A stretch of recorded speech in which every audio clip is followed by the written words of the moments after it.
Nicholas Wambua andamane sasa hadi tamati.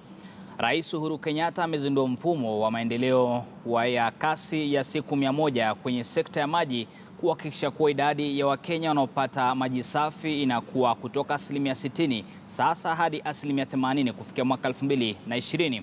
Hii ikiwa baadhi ya mikakati ya kutaka kufikisha maji safi kwa Wakenya wote kufikia mwaka wa 2030. Mojawapo ya mataifa yanayokumbwa na uhaba mkuu wa maji ni Kenya. Uzinduzi huo umefanyika jumba la mkutano la KICC. Thank you. The next one is the Principal Secretary of Water, Mr. Joseph Iroko. To the Chairperson of the Water Board, the Representative is Stephen Mabashi. If you could kindly come down quickly.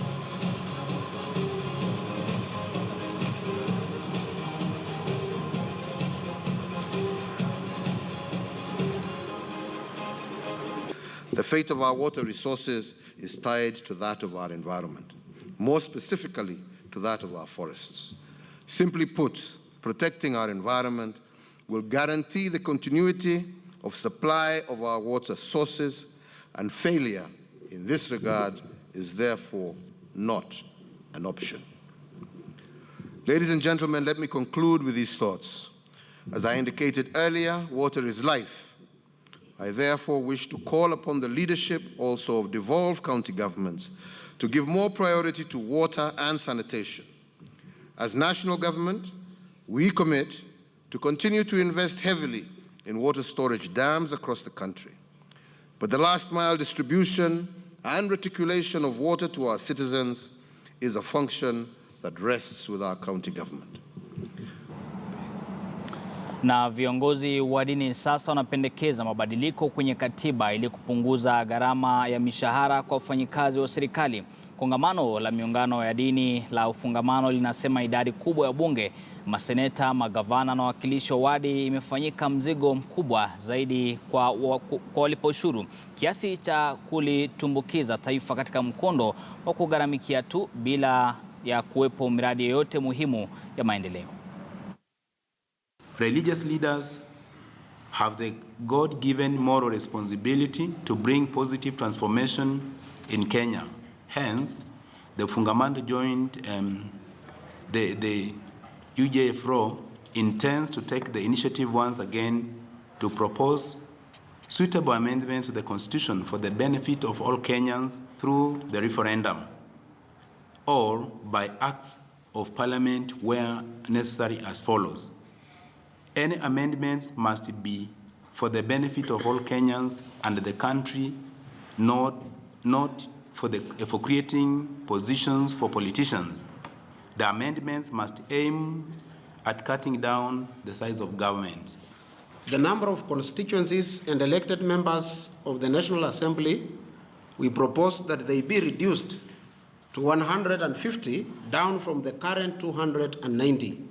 In many countries, the MPs not only represent a much larger constituency, but give a very high level of service. On the other hand, according to the recent survey and Hansard reports, some MPs attend Parliament but contribute very little in terms of objective debates. Kenyans are overrepresented. There are 347 MPs and 67 senators with a GDP of $70.53 billion.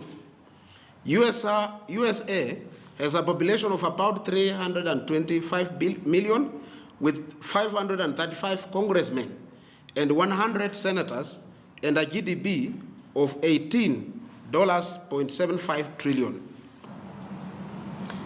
Na mbunge wa Tiaty William Kamketa amemtaka Rais Uhuru Kenyatta kutoa mwelekeo katika sakata ya mahindi katika ofisi ya bodi ya nafaka nchini kufuatia sakata ya mahindi. Hii hapa taarifa iliyofanyika masaa machache yaliyopita. Sad state of affairs in this country, that every morning we wake up to very depressing headlines about theft, brazen theft of public resources by those who are given positions of responsibility. And it is time, therefore, to call on His Excellency the President to indeed crack the whip and take the bull by the horns and clean the system. It will take nothing short of action by His Excellency the President, because it is increasingly looking that those who are involved or those who are mentioned in these corruption scandals are people high up in government. I am therefore taking this opportunity to call on His Excellency the President to take immediate action against the individuals who are suspected to be involved in the runaway corruption in this country. It does not matter their positions. It does not matter what they stand for. It does not matter who they are. I think it is time that these people are named and shamed. Na mtazamaji, waziri wa kilimo Mwangi Kiunjuri ametakiwa kujiuzulu kufuatia sakata ya mahindi katika bodi ya kitaifa ya nafaka na uzalishaji NCPB. Wabunge wa Jubilee Alfred Keter na mwenzake Silas Tiren wamemtaka Rais Uhuru Kenyatta kuwajibika na kuhakikisha wote waliohusika kwenye sakata hiyo na ile ya shilingi bilioni 9 katika idara ya huduma ya vijana NYS wamechukuliwa hatua. So we want the CS to come out, because why I'm saying that is that I don't expect everything that was happening in cereals that the ministry was not aware about. You cannot supply or you cannot pay people to the tune of so many millions and you don't know who is being paid. There is a system, there is a way that it is done, and we cannot cheat Kenyans that they were not aware. As we speak even now, looting is going on in National Youth Service. And I think even the President should intervene by giving a caretaker in that, the entire leadership of National Youth Service from the ministry. And most of these former CSS who are running there, most of them must step aside. Because as we speak now, we are losing. I talked about it in 2015, 2014. No one took me serious. They thought I was just opposing the Jubilee government because I was against it. They said I was being sponsored by dark forces. Now the dark forces are the ones who are running the show. The big fish have not been named. And I want Terer, the CEO of National Cereal and Produce Board, if he believes that he's a patriotic Kenyan and he loves Kenyans and he loves farmers, he needs to come out and tell us the truth. Otherwise, this time, if this thing is not taken seriously, we are going to go to anti-corruption and complain. And if we don't see people being held responsible, then we will go to the Wananchi and we will tell the Wananchi to take action. And that is why I want to intervene and I want to tell the President, please, still come out. And I'm asking him, request him very kindly, please give Kenyans hope that things can still change.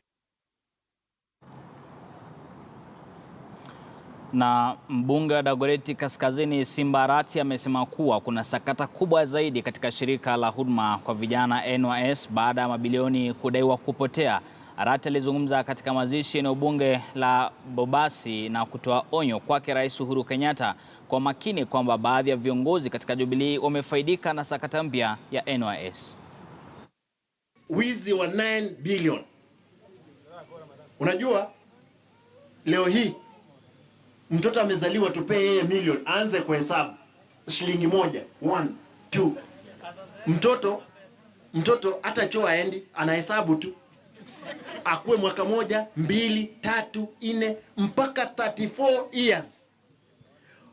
The 9 billion stolen from NYS, it's money stolen by none other than the people who are too close to the president. President Uhuru, you must be careful, because we know there is even another theft which is offering in the security sector. I can tell you the theft which is there is too big that you saw another theft in agriculture. Kuna sukari ambayo ilishikwa kule Mombasa. Tunauliza ni ya nani? Na mtazamaji, naibu gavana katika kaunti ya Machakos Francis Maliti amewahakikishia wakazi kwamba kaunti hiyo imejitolea katika kupambana na tatizo la takataka katika sehemu za mijini kwenye kaunti hiyo. Akizungumza baada ya kusimamia zoezi la uzoaji taka, Maliti amesema kwamba kaunti hiyo itakuwa ikikusanya taka mara kwa mara, akisema kuwa kumekuwepo na changamoto ya kukusanya taka katika muda wa miezi miwili hivi kufuatia mvua kubwa ambayo imenyesha.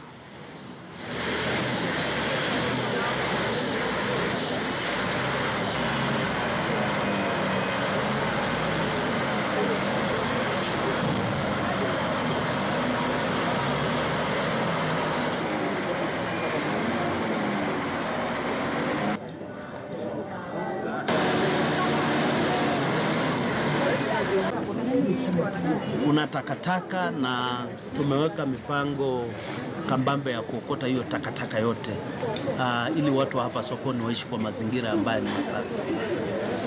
Hii takataka imekuwa hapa kwa muda kidogo kwa sababu sehemu hii ilikuwa na mvua mingi sana, na wakati mvua ni mingi uokotaji wa takataka huwa ni ngumu kidogo, kiasi huwa ni ngumu. Kwa hivyo kuanzia leo, kwa sababu tunaona hii mvua imepungua, takataka hapa tutaokota yote, na ningependa kusema kwamba huu ni mpango tutakuwa tunafanya kila siku, si ati kwamba tutawacha takataka iendelee kukusanyika hapa kwa wingi.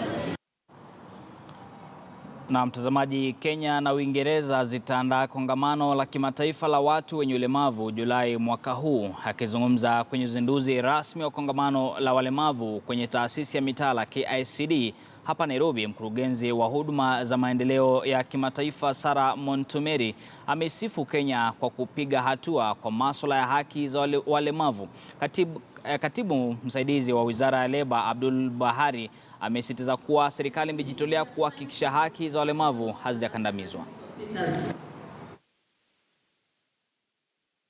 So, our guest, Sarah Montomeri. Hello everyone. Kenya is rightly recognised as a leader on disability inclusion in areas such as legislation, access to education and social protection. I've seen firsthand some of the excellent initiatives that the Kenyan government is supporting. So, for example, earlier this year in January, I accompanied Penny Mordaunt, who's the UK's Secretary of State for International Development, during her visit to Marsabit. There we met Ratina, who is the mother of Daniel, a 9-year-old boy who suffers from multiple disabilities and who needs 24-hour care. Through the 2,000 shillings that Ratina receives from the Persons with Severe Disabilities Cash Transfer Programme every other month, she can ensure that Daniel receives the vital treatment that he needs. It is regrettable to date that compliance in many areas that could otherwise bring forth many benefits for persons with disabilities are proving to be a challenge, and we must come up with strategies to confront this. Ladies and gentlemen, whereas the state is required to ensure progressive implementation of the principles that at least 5% of the members of the public in elective and appointive bodies are persons with disabilities, the response from relevant institutions or bodies is slow or sometimes unavailable. Mtazamaji, kituo cha Radio Maisha kinachomilikiwa na shirika la habari la Standard kimeadhimisha miaka minane tangu kuanzishwa rasmi mwaka 2010. Hafla kipekee ya kuadhimisha hatua hii imefanyika katika makao makuu ya shirika hili, kilele chake kikiwa ukataji keki. Kaimu afisa mtendaji wa Standard Group Lyomu ametaja maadhimisho haya kuwa ya kipekee, ikizingatiwa kuwa yanafanyika wakati ambapo Radio Maisha imetajwa kuwa ya kwanza na wasikilizaji kwa mujibu wa tuzo za kuza zilizotolewa usiku wa kuamkia leo. Mkurugenzi wa matangazo Lyomu vilevile amesifu hatua zilizopigwa tangu kuanzishwa kwa kituo cha Radio Maisha na kuelezea malengo makuu ya kuendeleza mshikamano hata zaidi na wasikilizaji, vilevile juhudi za ukuaji wa kituo hicho. Naye mkuu wa Radio Maisha Tom Japani amewapongeza wasikilizaji, watangazaji na viongozi wa Standard Group kwa ujumla ujumla kwa kuchangia katika mafanikio yote haya. Kilele cha sherehe hizi ni hafla choma na ngoma tarehe 31 mwezi huu. Kando na Radio Maisha, runinga ya KTN Home na ile ya KTN News nazo zilizopata kutuzwa na ubora katika televisheni.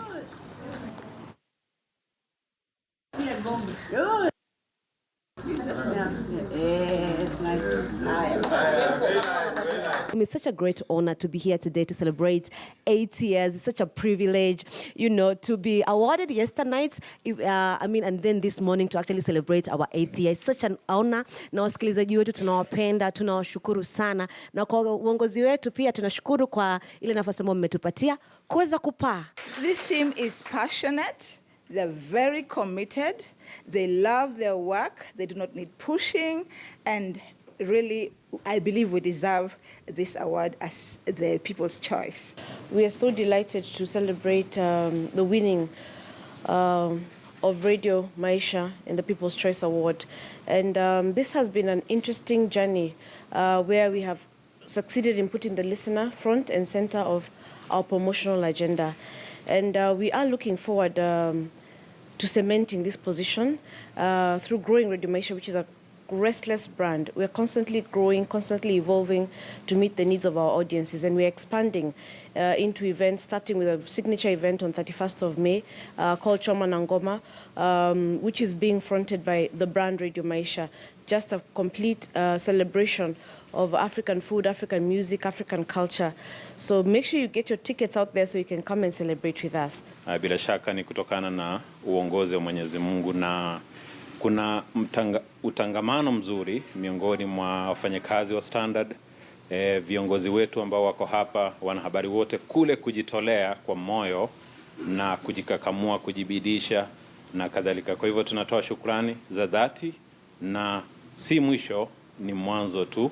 Mengi mazuri tutazidi kushuhudia tunaposonga mbele. Wananchi wameshaamua, we are the people's choice, na ni wananchi milioni 4 ambao walipiga kura kutufanya sisi kuwa kituo bora zaidi nchini Kenya, na tunawapatia shukrani sana, haswa siku ya leo ambapo tunasherehekea miaka 8 tangu kituo hiki kianzishwe. Ni shukrani kubwa, na ningependa kuwashukuru kila mtu ambaye yuko hapa na hasa watazamaji ambao wako hapo nje kwa kutupatia nafasi hii. On behalf of the Radio Maisha team, I would like to thank all our listeners. We were going to celebrate 8 years, and then last night we had a fantastic night where the people chose Radio Maisha as their choice of most favorite radio channel, and we are humbled and we thank all the listeners. I also want to take this opportunity to thank the Radio Maisha team. A lot of hard work. It's been 8 years. And each of those 8 years we've been celebrating. But we also know that it's been a journey. We've come from, I don't want to talk where we came from, but I can speak about where we are at and where we want to go. Coincidentally, within the 8 years, you're celebrating an endorsement by the listeners. I think that's the biggest thank you can ever receive. The real winners today are the listeners who have propelled us to where we are, who have selected us as the People's Choice station. The real winners are the people who are working hard every day. You know, the voices that you hear every day, people who make sure that the listeners are engaged. And I am glad that I'm part of such a great team. Radio Maisha is a brand that is here to reckon with. I know research will say you are number this or that, but when the people say you are the best, what other research do you need? And we're the best. And from what I was told, I think there was about 4.9 million voters. So if 4.9 million voters make up their mind and they say Radio Maisha is the people's choice, then all we can say is that we know we are the best, we know we are number one, and the challenge is not really today that we are number one. The challenge going forward will be how do you stay number one. Na mtazamaji, kwetu hapa tunasema pongezi sana kwa kundi la Radio Maisha kwa huo ushindi. Afisi ya mashtaka ya umma imeendeleza shughuli ya kuwakagua waliovunja sheria na kuzuiliwa katika rumande ya gereza la mji wa Bungoma kama njia moja ya kuwasaidia kupunguza msongamano kwa kuachilia huru baadhi yao walio na makosa madogo madogo. Akizungumza baada ya kuzindua zoezi hilo, mkurugenzi katika afisi ya mashtaka ya umma Patrick Gumo amesema kuwa kuna wengi waliotekeleza makosa madogo na kuachilia kutasaidia ama kuachilia kutasaidia, akisema watakuwa wamepata mwelekeo bora maishani. Amezungumza na takwimu zinaonyesha kuwa wengi wao wana kisomo cha kutosha, akisema jambo ambalo limechangia pakubwa kwa wengi wao kujihusisha na uvunjaji wa sheria. Naye afisa msimamizi wa gereza hilo Henry Limenya ametaja kufurahia hatua hiyo, akisema itasaidia kupunguza msongamano, akisema si vyema kwa wengi kusalia rumande. Magereza tunafurahi kwa sababu gereza zetu nyingi nchini Kenya zimekuwa zimejaa rumande ambao ukiangalia kesi zao hazina kabisa uzito wa kuwafanya wakae magerezani. So ni jambo kwetu, tunasema jambo tetezi kwetu, na tunafurahi. Na tunaona wengi wao ni makosa madogo madogo. Kama mfano mtu ameshikwa ni mlevi na analeta jela 14 days, ndio aenda itike tena ndio ahukumiwe. Hii ina maana. Most of these remandees are between the age of 22 to 30. Mtazamaji, basi ikiwa ni saa 10:30 kasoro dakika 5, ningependa kupata mapumziko hapa kifupi tu, lakini basi tukirejea tuna mengi ambayo